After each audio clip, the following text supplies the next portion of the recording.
And then American Psyop posts a beehive. Or no, Nunya posts a beehive. And Todd Hathaway jumps in and responds, "Stay where you are." I don't know what that means. What does that mean? But he just wants them to stay where they are. Don't move. I don't know what that means. Anyway, in this next Twitter thread, we take a look at some of the connections between the people that were being called out in the threads that we read before. Okay. Specifically, Tanya Biss, which you heard about, and Robert David Steele.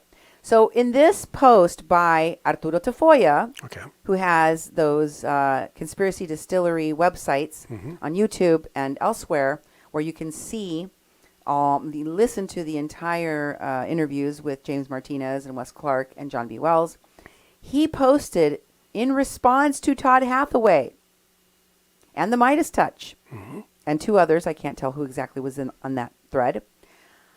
But he says to Todd Hathaway, "Lol, is that some Jedi mind trick or what? But I understand why you are Nora Maccoby's husband. American PSYOP called Nora a victim. And I'm more than happy to give you a call and clear things up. I have nothing against anyone, and maybe I am able to change my opinion, so thank you for answering me." And then he posts, what you can see there are two emails. Yep. And the first one is an email between Tanya Biss and a guy named Michael Levine.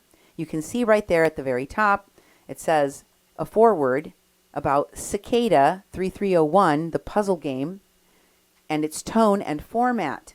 That's what it says there at the very top. And the tweet is from Ahme. Ahme is Tanya Biss, and doesn't have her redacted the email there.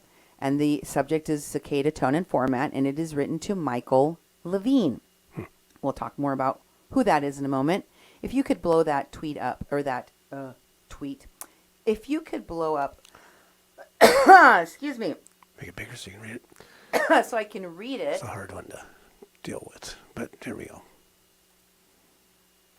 I can read it for you. I just wanted you to make it a little bit bigger so people can see. It says, Saint Germain. Now, Saint Germain is that I am cult person. Okay? Saint Germain, all of whose movements seem effortless, grabs the weapon on the second in command and rams its butt into the stomach of another, sending him sprawling into yet a third, who loses his Uzi. He draws a handgun from his belt and levels it at Saint Germain. And then Saint Germain fights over guns. The level of detail reads like this. And then in parentheses it said, add cliche gunfight scene with a clinched Uzi and stereotypical ending with gun pointed at Saint Germain. And just use like SG, not the whole name, Saint Germain. It's really tedious to read. A script is to give the flavor of the character. This is a very minute detail. And with a name like Saint Germain, that is so hilariously bad, like Get Smart level bad, like an 8-year-old named the super spy, that you need to own that and make it, tongue in cheek. There is zero need for the caps and things like make it seem effortless is supposed to be something you have to draw into the character, not at each line. Everything, obviously, must be easy for the protagonist. It's taking you 90 pages to get to the dialogue. Happy to help if you sort of just see how they buy them, that you will get it out fast. It looks like you write actual fiction. It's very hard to switch. The all caps are just brutal. Got to take those out. And so, in response, you see Ahme writes, usually this is much less writing of a description in the beginning. You must just start with the dialogue, and there's way too much New Age crap. And then Ahme writes again, dude, it only took me a couple seconds to see why you are not selling this. Call me. Have you written a script before? I'm too tired to write emails. If we have a 5-minute discussion, I can get a better idea here of what you want to do with this. Have you done a lot of this? Do you have a paper on it? And Michael Levine responds to all of these different messages about the Saint Germain script.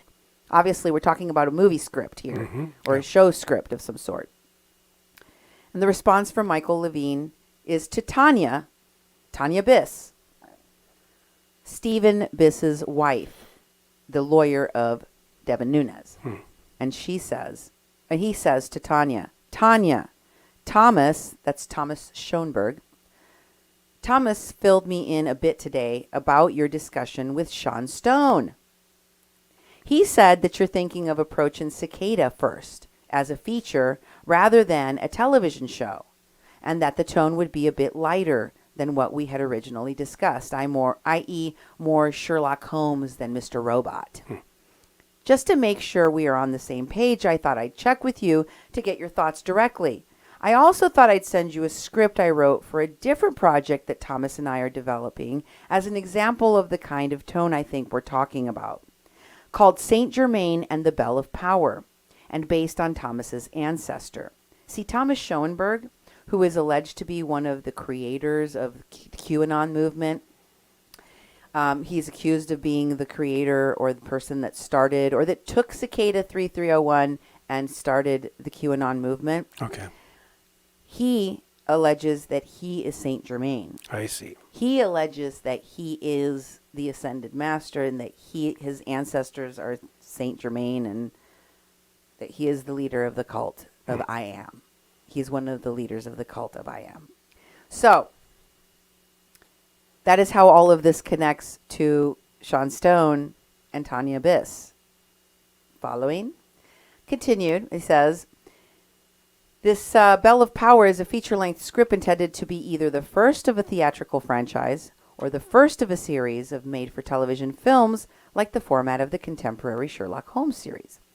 It certainly has series aspects, like the opening scene in ancient Egypt, yet there's a sense of humor that pops up again and again, i.e., in the second scene in which we meet the modern Saint Germain. That tells the audience this is not to be taken quite so seriously.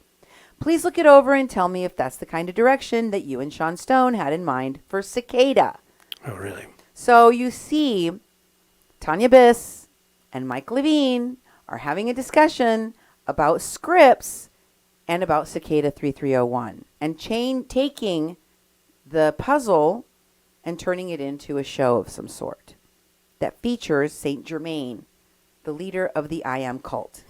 Are we all on the same page now? Mm-hmm. And just so you know who Mike Levine is, so you follow along with who this guy is, Michael Levine is a musician. Oh, actually, he's a composer. You see there?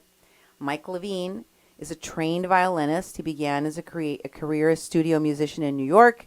He has worked with lots of people, very important people. You can see he's worked with George Lucas on the Star Wars detours, Jerry Bruckheimer. He has also featured Seth Green and Seth MacFarlane in their animated series, including Spider Pig and some other things. So this guy is like an important Hollywood composer. I see. And he's worked on lots of important projects in Hollywood, okay? He's not just some nobody. Let me just put it that way. So in this next email that Arturo Tafoya posted in response to Todd Hathaway, we see this email that is kind of cut off. You don't see the whole thing. At least it doesn't start off from the top there, so we can see what they're talking about. But there is some text before that you can't see that says something about the CIA. They call me again. Something. It's hard to see the words. But then it says there are 6 graphics in the Nobel long form that explains my vision at a glance. Nora, when your dad is ready, I would be glad to call on him. The enemy of my enemy is my friend. All progressives should support Trump if he implements the points in my memo. It is our one chance to eradicate the deep state. And then he tweets, or he sends in the memo a link to his memo called Memo for Trump. It says a memorandum for the president. There's a tiny URL link there. And then he's got his personal webpage, which is Robert David Steele. And you can subscribe free at this page and donate to him at this other page, at this other link, excuse me. Mm-hmm. And then Nora Maccoby responds to Robert David Steele and also links Tanya and says, Tanya, meet Robert David Steele. First of all, you're both two of the smartest people I know, and I am eternally grateful to you both, to both of you for being my friend and supporting my work. Robert is former CIA, and now an open source crusader for justice, getting rid of slave trafficking networks and good art. Tanya is a brilliant mind who is working on multiple fronts for the advancement of energy and medical technology and supporting good art. Oh, yeah. Robert is about to go to Norway, but was thinking you and he should meet as he can brief you and your networks in Virginia at what exactly is going on. Some links at Robert, blah, blah, blah, memorandum for the president, personal website, blah, blah, blah, love Nora. Yeah. That is who connected Robert David Steele and Devin Nunes's lawyer, the wife of Devin Nunes's lawyer, Tanya Biss, because apparently she has a lot more to do with all of this than just her husband being a lawyer. And here is that tiny URL link. This is where it goes to. Could you quickly read what that is, Duke? It says at the very top, it's a public intelligence blog. Let's see. I'm going to make it a little bit bigger so I can see it. Robert Steele memorandum for president, warning on a violent American spring. 8 actions for Donald Trump make America great again. Update number 8. White House petition numbers being rigged down. And it goes into some other detail. 09 Justice, 11 Society, Collective Intelligence, Commercial Intelligence. These are all the But the short URL that you see there is the Trump memo. Yep. So you can see that this links to Robert David Steele's website. Definitely. It is Robert David Steele that is being communicated with between Nora Maccoby and Tanya Biss. And these are not innocent associations. Yeah. These are evil people that spread COVID misinformation that led to the deaths of untold numbers of people, Duke. Unknown numbers of deaths. And also Tanya Biss and her involvement in Cicada 3301, in QAnon, her involvement in spreading misinformation.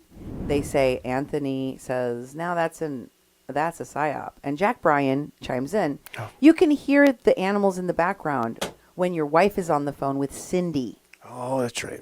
But no, another one of the great weird things that we didn't get into.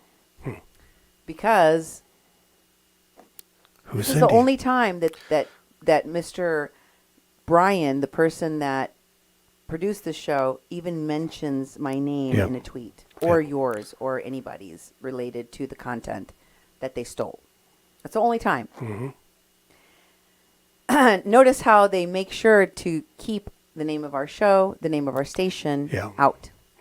So if you're listening to this program on our radio station, you're listening to 88.1 FM, KPPLP, Fargo Moorhead, where we are adding local color to your airwaves. And you are listening to your hosts, Cindy Gomez-Schemp. And Duke Gomez-Schemp. And we are now going to cover that radicalized podcast of Heidi Kuda's. Heidi Kuda has a series of podcasts you can find on YouTube. And that's how I found all of these podcasts. And they have a number of people they do the podcast with. This first one shows the podcast which features Wes Clark that Heidi Kuda was referring to in that tweet. You can see it was episode 56, and that has Jim Stewartson and Hi-Fi, the other person that does the show with them. Mm-hmm. And then in this next post, in this next image, we have the Radicalized podcast featuring another person that has been promoting the American PSYOP show. Oh, that guy. And that has been tweeting about cults and has done shows with Desiree Kane and Wes Clark and David Troy. Dr. Stephen Hassan, the so-called cult expert. Mm-hmm. And here you can see it was episode 33. That's right. Cult of Trump, Cult of Flynn, Cult of Dugan. Mm-hmm. And if you scroll, I think the next one shows David Troy, because they also did a podcast with him. David Troy was also on the show. On episode 1, Mind War, Crypto with Dave Troy and Finding Shared Truth. But they also did some shows with Jack Bryan. Jack Bryan was also on the show on their Radicalized pod. There's Jack Bryan in a recent podcast that they did. But they did a podcast even before this one, going back to more like the more beginning days. This one here is one that they did over almost a year ago, in which you can see that they are talking about their Active Measures documentary, and that he was the writer and co-producer of QAnon, The Search for Q. You see that? Yep. And he talks about that he is the CEO of the Bunker Crew Media. So these are all of the people that these folks have been collaborating with for a while. Let me share with you a video clip from this particular podcast in which they're talking about the responsibility that people have in the media when they're talking about folks like, you know, these sketchy people involved in these sketchy things. Check out what they're listening to, what they said. I think that, you know, I spend a lot of time looking at operations and looking at intelligence things. And I think that one of the issues in communicating those is that most people don't exist in the language of intelligence. Yeah. So when they hear ops, when they hear things like that, they think James Bond, and it feels very foreign. And the way that I tend to address it, and frankly, a lot of the way I think about it, is that anytime you have an industry that's devoted to investigation, whether it's the FBI or whether you're journalism, you're going to have a problem with your contacts. So in the FBI, it's called the dirty asset problem. If you have somebody that's giving you information about a criminal organization, you have to allow them to operate within that criminal organization in order to keep giving you information. So sometimes it's called the Whitey Bulger problem, because Whitey Bulger is sort of the most famous example of this. In journalism, you have a problem of access journalism. So during the Trump years, Maggie Haberman was sort of like the key example of that you knew that Trump was her main source, and it allowed her to become the preeminent journalist for the New York Times on Trump stuff. And so, yeah, she got to put out stuff that was seemingly bad about Trump, but it was usually couched in the context of framing it from a perspective that was more palatable. And so a lot of that also happens in the world of QAnon and things like that, but they don't have the infrastructure that something like the New York Times has, or something the FBI has, to say, hey, you know what, you might not want to have that murderer as part of our program, or hey, you might not want to have that, you know, spy as part of one of your, you know, sources. And the problem with dirty assets or access journalism is it's a perpetual process that gets worse as it goes. With any source, your best information is going to be the first stuff that they give you, because that's what they've been collecting. It's like a band. Their first album is usually going to be the best one they come out with, because they've been spending years and years developing. And as time goes on, you rely on them more and more, and they are using you more and more. And so that is the case with, again, the FBI is the case with journalists, that you have to be really careful about being used. And I think that in the world of alt media, in the world of the internet, that those structures that are frequently don't work very well, but are there in place to keep that in check, just don't exist at all. And the only factor is how many hits you get. Right. And so if somebody can then create technologies that can amplify Twitter accounts, that can amplify YouTube hits, that is a huge tool that they can use, not just to give access, but to give, a venue. And so these things happen, and I think that even the perpetrators of them don't see them in the way of the context of operations. I think they see it in the context of access journalism sometimes, or I think that they see it in the context of, well, I'm just doing what I have to do. But when you see people reporting on like QAnon for years and reporting on things adjacent to all the people involved, but not the people involved, I think one should be suspicious of that at least as much as they're suspicious of why Maggie Haberman's New York Times articles always seem to make Trump seem like the innocent or the aggrieved party. Wow. Or Jack, it also seems that some of the people reporting on QAnon don't come from a journalism background or an English background or a reporting background. And so there is, there is that dearth, there's that gap between what you get when you go through, an apprenticeship or an education process. They're coming from different sectors, and all of a sudden they, fancy themselves. Maybe they get an article or two, but they've sort of lost the distinction that you're making precisely, and knowing how to deal with the source or what even is a source. And so you saw a lot of reporting that was, frankly, just becoming a mouthpiece for other people's agendas in that process. Yeah, I mean the thing about becoming a mouthpiece for other people's agenda in the process. Access journalists. Imagine that. Dirty assets being used as a source and ending up being used by that source. You know what the funny thing is to me? What's that? Arturo Tafoya was one of the people that they interviewed for these different shows and books and movies. They used his content. They produced their videos on YouTube. They produced their documentaries, their shows with his help. Yeah. With his assistance. And expertise. With his expertise. His research. And in fact, they even gave him credit in some of their shows. However,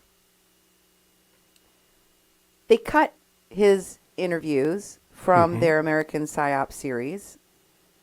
They barely flash his name on the documentaries, in the comments, in the description of their YouTube channels, and they completely cut him from the discussions, from the groups, and they've tried to discredit him thoroughly,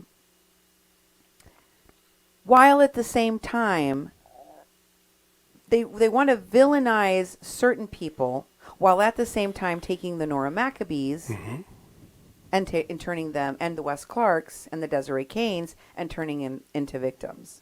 I mean, what he just said, what Jack Bryan just said, is advice I think that Jack Bryan needs to hear. Exactly. I think that